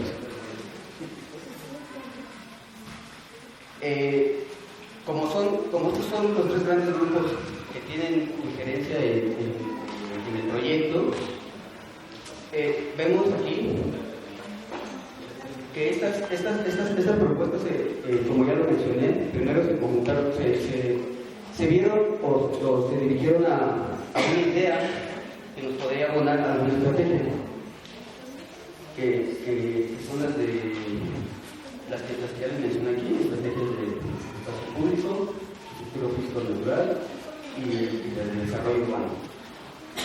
Estas a su vez nos dieron un conjunto con otras propuestas que tienen que ver con el espacio público, el medio físico-natural y la estructura urbana. Vaya, se hicieron grupos para poder definir o poder vislumbrar un horizonte a una imagen objetivo. Esto tiene que ver como les menciono, con la imagen objetivo. que es lo de mejoramiento, potencial de desarrollo condicionado, mejoramiento y conservación de usos mixtos. En este sentido, vemos en los grupos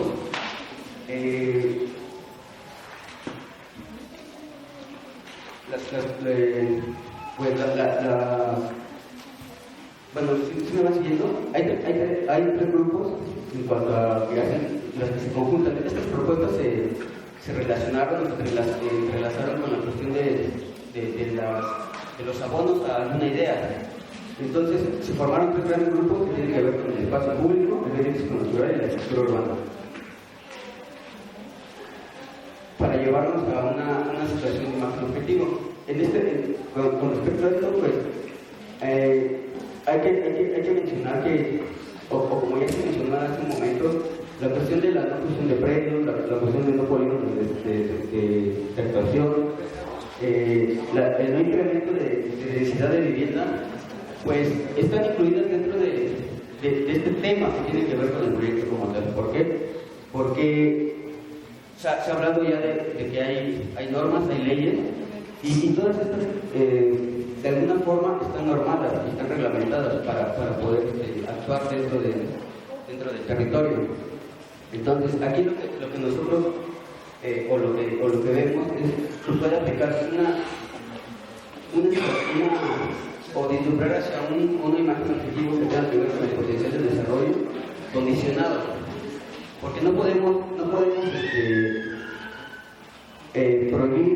o decir que no, pero lo que sí podemos hacer es condicionarlo de alguna forma para poder llegar a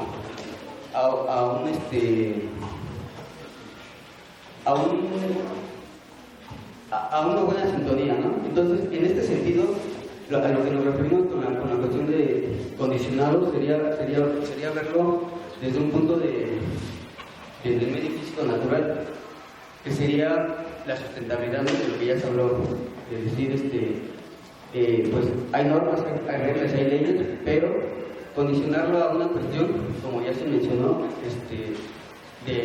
de los servicios, ¿no? De que mismo nivel de servicios, o sea, quieres incrementar, pero pues me debes de dar el mismo nivel de servicios para todos estos incrementos que quieras hacer, ¿no? Entonces, de alguna forma, pues podemos llevar hacer un mejoramiento o llegar a un más objetivo de mejoramiento para estas zonas.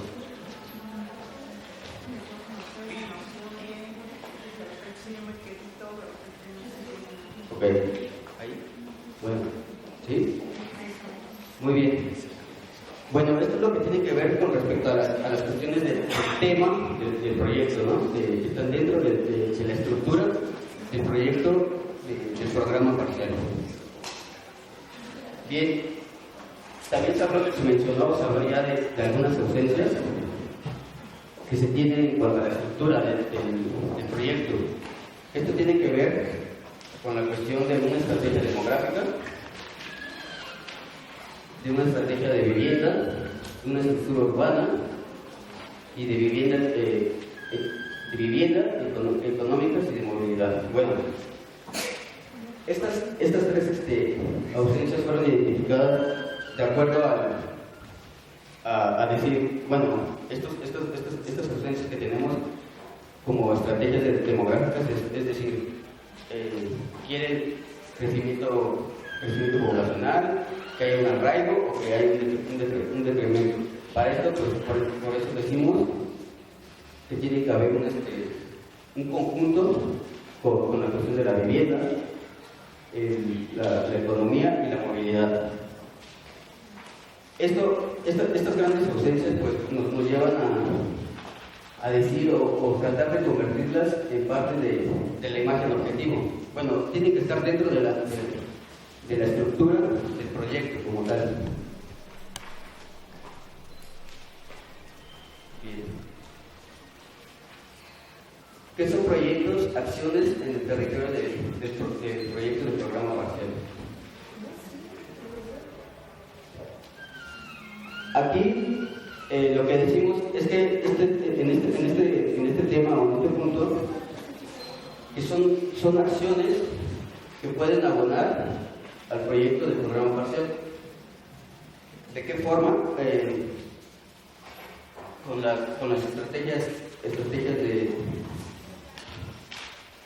con una estrategia de estructura urbana, una estrategia de integración metropolitana, una estrategia de paisaje urbano, una estrategia cultural, que a su vez se conjuntan en cuestiones de movilidad y espacio público.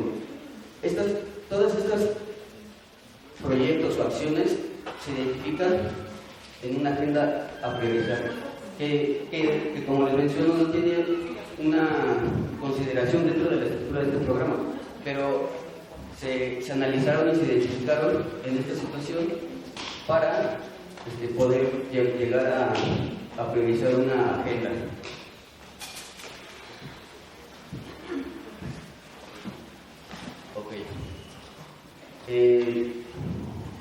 También tenemos aquí propuestas que no se consideraron en la estructura del proyecto, como es todo esto que se ha venido ahorita platicando, o que ya se mencionó, que es la participación ciudadana, ¿no? Todas estas propuestas están conjuntadas en una estrategia general de participación ciudadana, que lo que se pretende es convertirla o que se vuelvan aporte del programa, pero de una forma vista que se pueda dar o se pueda llevar a una imagen objetivo, vislumbrando todo ese horizonte del que ya se ha hablado. Bien, bueno, aquí tenemos que son gestiones ante otros actores. Todas estas propuestas de cierres de ventanilla, parquímetros, gestiones de usos, son cuestiones que en el análisis se determinaron como gestiones sociopolíticas, que nos pueden abonar o nos pueden llevar a una imagen objetivo o tenerlas en cuenta de acuerdo a la agenda urbana que se mencionaba aquí, ¿no? Priorizar una agenda y de igual forma esto hace conjunto con las acciones de la agenda. Bien, entonces, pues básicamente lo que se hizo con sus propuestas fue analizarlas en el sentido de generar grupos, ¿no? De generar grupos y generar esta matriz para decir que se convierten o abonan en algunas estrategias, que nos dirigieron a algunas estrategias, que se conjuntaron en grupos de estrategias más amplias para podernos llevar a decir qué imagen objetivo o hacia dónde vislumbramos en el horizonte con estas propuestas. Como ya les mencioné, pues están divididas en temas directamente que atienden el proyecto, el programa parcial, las grandes ausencias que también tienen que ver con esa estructura del programa, por eso lo que se pretende es convertirlas parte de, y pues estas otras que son proyectos o acciones en el territorio del programa, que como les menciono, pues es la agenda, ¿no? La agenda que se tiene que priorizar para que puedan manejarse o llevarse de alguna forma en cuanto a la participación ciudadana. Pues es básicamente o técnicamente el sentido que se le dio a sus propuestas, de irlas agrupando, de irlas acomodando por grupos para poder identificar y poder llegar a alguna imagen objetivo en los demás en el transcurso de este proyecto. Gracias.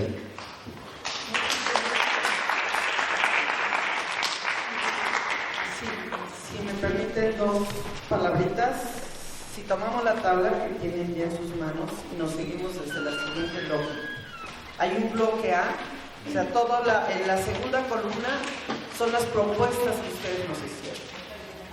En la columna 1 lo que hicimos fue separarlas por 6 bloques. El primero son temas que son propios del programa parcial.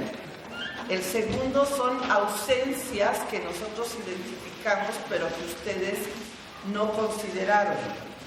El tercero son propuestas que ustedes tienen, pero que no son parte del proyecto de programa parcial. Y sin embargo son importantes para abonar una agenda de trabajo, una agenda de gestión que hay que trabajar.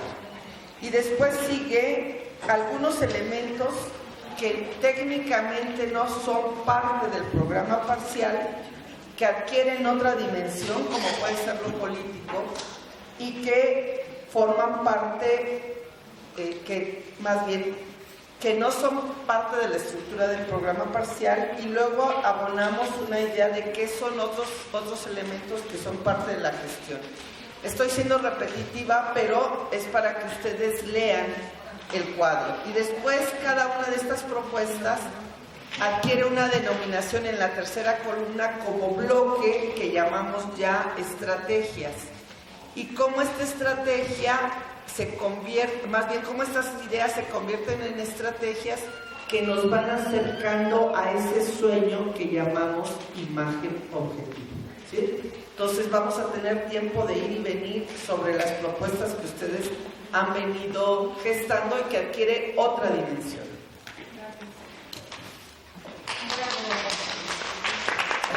Si me permiten ligar varias cosas que se han dicho hoy. Uno, Armando diciendo, tenemos un marco legal, pero resulta que se pueden hacer convenios, acuerdos, para hacer operativos cosas, y a ninguno se nos ocurre cuestionar la legalidad de eso en su momento y frente a los procesos.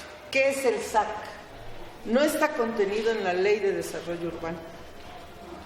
No está contenido en el Programa General de Desarrollo Urbano, que dijimos que también es ley. Pero hicieron un acuerdo público-privado en donde dicen, vamos a hacer esto, y para operar generamos un fideicomiso. Es más, somos tan bonitos que parte de los recursos que se mueven aquí para generar oficinas, para generar comercios, fundamentalmente nos tienen que pagar una cuota con las que vamos a hacer pasos seguros, como el que se acaba de inaugurar. Claro. No hace mucho. Hace poquito. ¿No? Luego entonces, si ese es el tema, y además lo están operando, llegaron a acuerdos y nos dicen, esta es la operación. Sí, pero queremos conocer los detalles. Es que es un fideicomiso privado. Y como es fideicomiso privado, entonces no es auditable. Si tú le pides información vía transparencia, no te la puedo dar porque no tenemos la información, te va a contestar desde transparencia. Lo único cierto es que lo están operando y están generando un recurso, y ustedes efectivamente todo este tiempo están, oigan, pues ¿de qué se trata? ¿No? Insisto, el plan maestro lo que dice es, estamos reconociendo el uso de suelo que está en el programa delegacional 2008.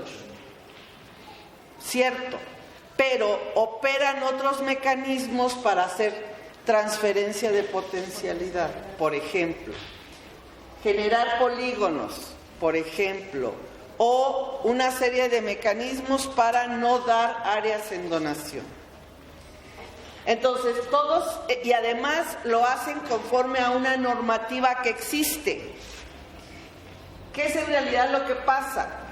Que utilizan distintos instrumentos que pueden incluso ser contradictorios, pero los van utilizando y ellos mismos se van validando, ¿no? Entonces, esa parte de cómo operan es importante entenderla.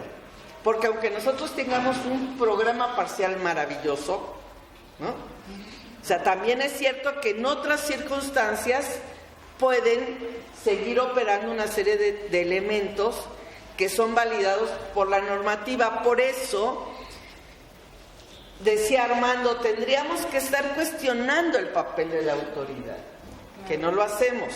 Tendríamos que acercarnos a revisar la Constitución, la nueva Constitución que hoy está cuestionada. ¿Alguien la ha leído? Nos pega directamente, porque se va a modificar la estructura de la administración pública, se va a modificar toda la estructura de planeación de la ciudad. Y tiene que haber una nueva normativa de desarrollo urbano.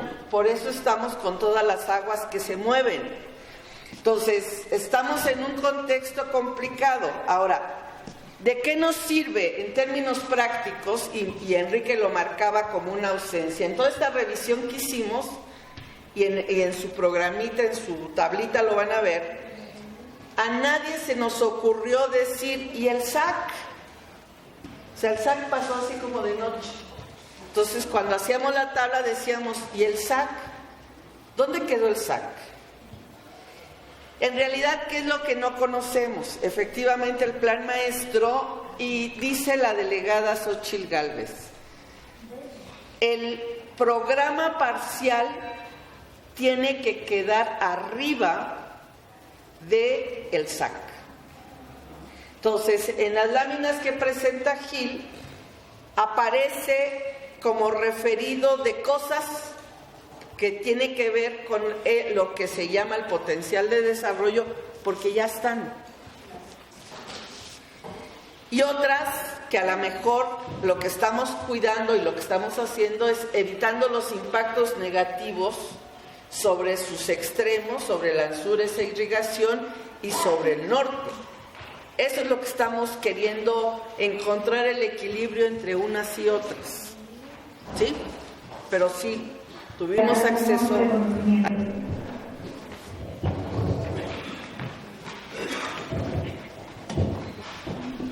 Un aplauso, por favor.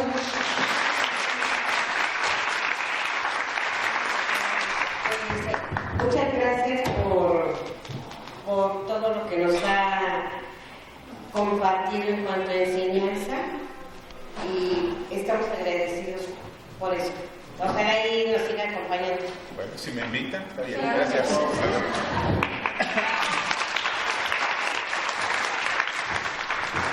Al urbanista José Gil Huertas.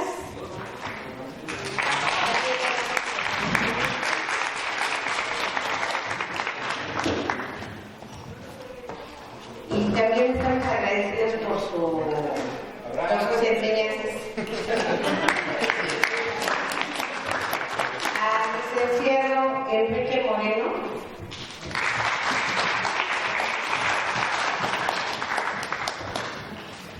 Igualmente su reconocimiento y el agradecimiento de todos.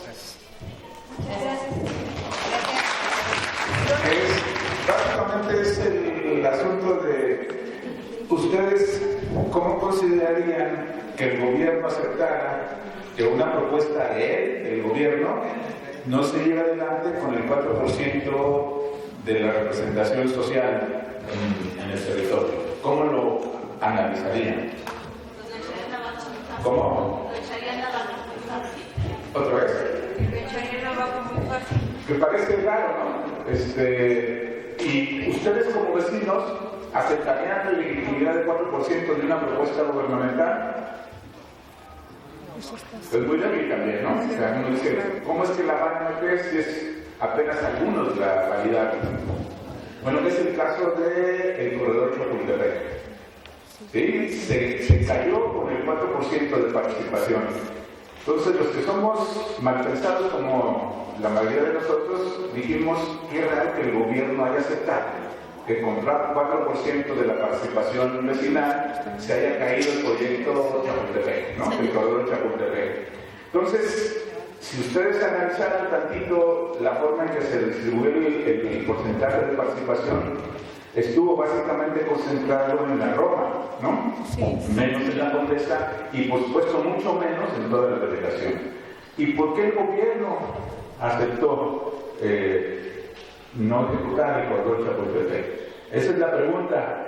Se las dejo de tarea y si otro día hay oportunidad, pues la platicamos, porque es interesante la respuesta y no está tan evidente. Pero lo que sí es cierto es que el 4% para tirar un proyecto tan grandote como el de Corredor Chapultepec, cuando menos hay que ponerle interrogaciones.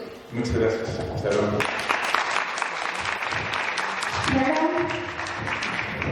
Decimos un último favor. Como ustedes saben, hemos estado tomando fotografías, dejando evidencia de todos los trabajos que hemos estado haciendo. Vamos a generar una memoria fotográfica y de video sobre todo el proceso que hemos realizado con todos ustedes. Entonces, hoy queremos pedirles que otra vez pasen al frente y que nos tomemos la foto con este mapa, que es el mapa de levantamiento de campo del equipo técnico de Casa Ciudad.